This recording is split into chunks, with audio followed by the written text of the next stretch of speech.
episode 142, the WhyWordPress.com show.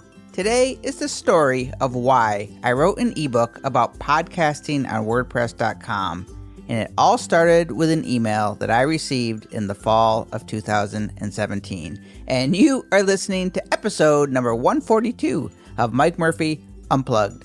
Learn, create, move forward. I am your host, Mike Murphy. I'm a one-man band, I'm a technology junkie, and I love helping people figure things out, and I am really excited to be here with you today.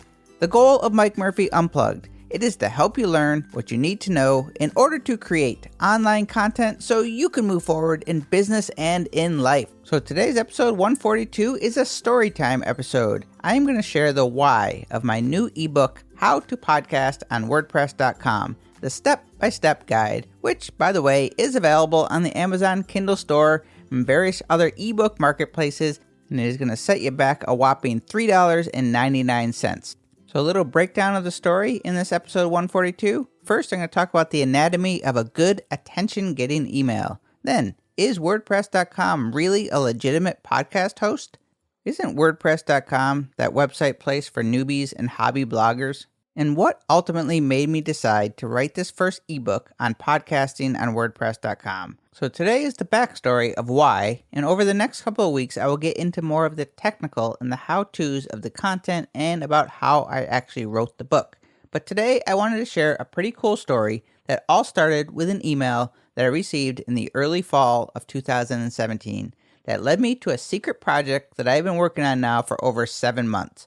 So welcome to this episode 142, the real story behind how to podcast on WordPress.com, the step-by-step guide. Shortly after I attended Podcast Movement 2017 in Anaheim, California, I got an email from my website contact form that grabbed my attention from the very start. Now I get a lot of emails probably just like you. So what makes a good email? Here is the Mike Murphy official anatomy of a good email. Number 1, credibility. He immediately introduced himself as a university professor, so there was credibility from the start. But he also noted that he listened to all 100 plus episodes of my podcast at that time. You've listened to all of my episodes, was what I thought. We had no communication prior to this, so I had no idea. But this immediately got my attention. Tip number 1, you never know who is listening to your podcast. Every listener is important. I wish I knew every one of my listeners, but I don't. And whenever someone tells me that they know of my podcast, it really feels amazing and quite honestly, surprising. Really? You do? Onward. Number 2, flattery. The professor, a teacher, went on to say he emailed me because I was passionate about teaching and helping people figure things out, and because I demonstrated qualities he respected: knowledge, motivation, productivity, and personality. Wow. Tip: if you want to get someone's attention, feed them with compliments. No, seriously, appealing to one's ego really works. Number 3, kindness. This is where it got interesting for me. The professor mentioned he was listening to an episode of mine right after I got back from Podcast Movement, and something in my voice sounded as if I was having trouble with something in my business or whatever, and I needed help. He saw an opportunity how he thought he might be able to help me, so he reached out. That's it. Very cool. Tip: podcasting feels very lonely at times. You are not ever really certain if anyone is ever listening. But the people who are listening, and people are, show up week after week. They feel like they know you. So in a story I was telling about a need to fix something in my business, it triggered something and he just wanted to help. The power of podcasting. Okay, quick recap on the anatomy of a good email. It's pretty simple. Introduce yourself as a human. Make a connection with whoever you are trying to reach. Then give them a compliment or something positive, and be in a giving mentality. Offer them something of value, or make it clear that you are not emailing a stranger and asking them for something or a favor. And if the purpose or goal of your email is to get a meeting or a conference call or a podcast interview with that person, make it really hard for that person to say no, but make it intriguing, which is what happened in the 4th thing of this email. Number 4, intrigue. The professor wrote that he had inadvertently discovered a resource for podcasters that no one seemed to be promoting, and he wanted to know if I thought it was a valuable resource that I might want to promote and teach others about. He needed about 30 minutes on a Skype call to explain it. Tip: this one's not even fair. This is a slam dunk. If you want a podcasting tech nerd to say yes to a meeting or just about anything, tell them that you have a super secret awesome thing that nobody is talking about, but it is a game changer. And I'll let you in on the secret if you give me 30 minutes of your time on a Skype call. Of course, I was intrigued and I replied back simply, yes, I am interested in learning more, and we scheduled a 30-minute Skype call. That is the anatomy of a good email. Now, on to the 30-minute Skype call. I couldn't wait to hear what this unknown resource was, but I was absolutely certain it was not going to be a surprise to me and that I had already known about it. Now, I don't claim to know everything, but I did have my finger on the podcasting pulse, and it was really hard for me to believe that there was something too significant that I was completely unaware of. To say I was doubtful was an understatement. So here's how the call started on Skype. The professor: I have discovered an under-the-radar podcasting resource. Me. In my head, no freaking way, but politely I responded, wow, that sounds great. Tell me more. The professor: the podcast resource I am referring to is WordPress.com, which I'm sure you've heard of. It is cheap, it is dependable, it is an all-in-one podcast and website hosting solution, and I have been using it for my own podcast since 2015. There is little documentation or mention of WordPress.com for podcasting, and I have only found one small tutorial about it, and that is where you come in. Me. Dedicated podcast hosting on WordPress.com. Really? Come on. We are talking about the baby brother to WordPress.org, right? The professor: yes, that is correct. And I think you are the perfect person to help others learn about WordPress.com as a podcast hosting solution and teach them how to use it. Me. Okay, tell me more. I am interested. So my initial reaction. My first thought was, I know the reason why nobody in the podcast community was talking about podcasting on WordPress.com, and that is because WordPress.com was the light version of WordPress.org. I am a big WordPress fan. I always thought a WordPress.com was a great solution for web newbies, hobby bloggers, or for those who just needed to put up a quick website that was free and easy. The truth of the matter was, though, I had not thought about WordPress.com for years, and it was indeed off of my tech radar, but I was going to play along and keep an open mind. We chatted for a little bit, but now it was time to dig in and get some proof. I wasn't going to just take his word for it. So I grilled him with every bit of podcast nerdery I could muster up, looking for the holes and trouble spots, so I could say, yeah, that's why nobody is talking about it. The 30-minute Skype call lasted close to 4 hours. Yeah, it got good. I was excited about a new teaching opportunity and was excited about learning something new, but my first line of questioning was, just how far off the radar is this podcasting on WordPress.com? There must be plenty of tutorials and information online from other podcasters and tech educators. WordPress.com is huge. Surely somebody has created some good content around podcasting on it, no? The professor had been researching this for some time.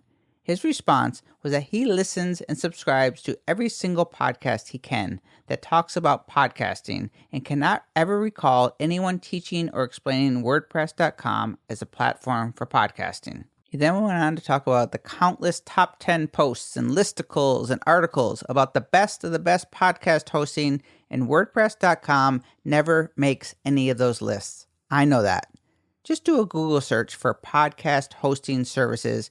WordPress.com is absent from nearly every single list. Funny thing, right around the time of this Skype call, this article was making rounds around Medium and Facebook and all of the podcast newsletters called The Ultimate List of Podcasting Hosting Services. There was 27 examples in this comprehensive list of podcast hosting companies. It had the most obscure names on it, some of them I'd never heard of. WordPress.com did not make the list. If you do a Google search about podcasting on WordPress, every single article is going to be about the self-hosted WordPress.org, not .com. The professor did find a couple of small blog posts. He found a small tutorial that were over 6 years old, which makes it all crazy to me. That podcasting on WordPress.com has actually been around for a long time, but gets zero mentions, including WordPress.com itself.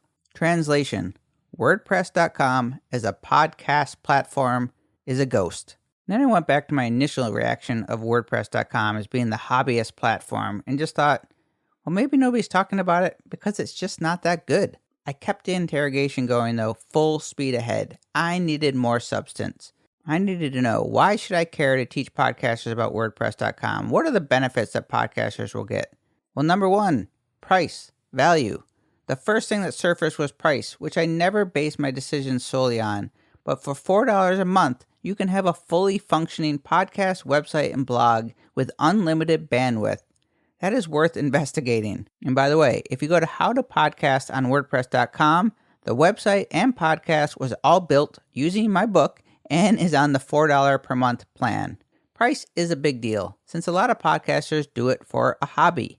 It gets to be an expensive hobby, especially when you are adding in gear. Many podcasters just want to test the waters without investing a ton of money. Price does matter, but there is a lot more to it. I'm not going to go into all the benefits, but a couple big ones that we did discuss were longevity and flexibility. Longevity is a big one. WordPress has been around for a long time on the interwebs. Over 30% of all websites on the internet run on WordPress.org or WordPress.com.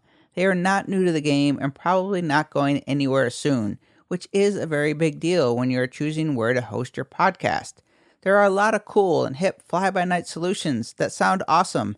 Many are free, but you want stability in a podcast host. You want them around for the long haul. And then there's flexibility.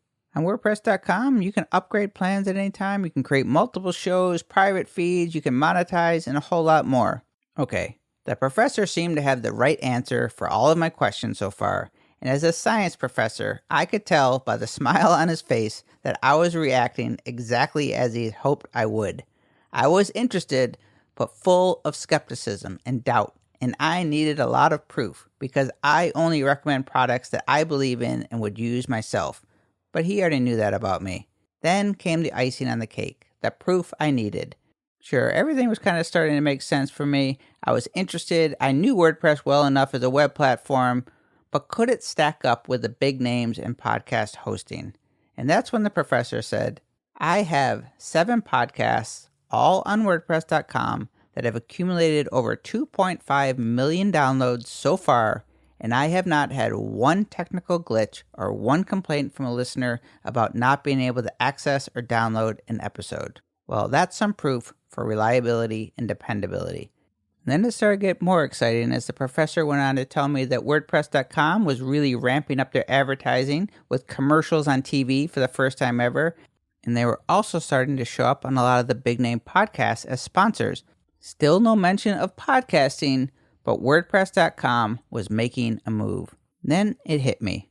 I remember seeing WordPress.com just a month earlier at Podcast Movement in Anaheim, and I thought, what are they doing here at a podcast conference? And didn't give it much thought. It was off my radar. In hindsight, it almost seems as if they were sitting back in the shadows, observing and patiently waiting for the right time to promote their platform as a legitimate hosting solution for podcasters. Flash forward. While I was preparing this guide and tutorial in early 2018, I glanced at the list of sponsors for Podcast Movement 2018, and at the very top of the list, I saw WordPress.com. They were not only a sponsor, they were a gold sponsor. In contrast, Blueberry, Libsyn, Podbeans, they were only silver. People already knew them as podcast hosts. The professor was right. WordPress.com was indeed coming out of the shadows. So by the end of this Skype call, I had a new friend and a new adventure that would give me the opportunity to teach, to write, to podcast, to make tutorials, and to help both new and experienced podcasters. Right up my alley. So my why for writing this ebook, How to Podcast on WordPress.com, the step-by-step guide, it all started with one email from the professor in the fall of 2017, and I sure am grateful I responded with an open mind. More to come on the topic and the behind the scenes of writing the book, but I am excited and proud. And if you have questions about anything, you can email me anytime at mike@mikemurphy.co. You You can find the guide on Amazon or on the website howtopodcastonwordpress.com. And if you do get the book, they say that reviews on Amazon actually help a lot. So if you could write a quick review, my forever thanks. And I thank you for joining me today. I hope you join my one-man band, and together we can learn, create,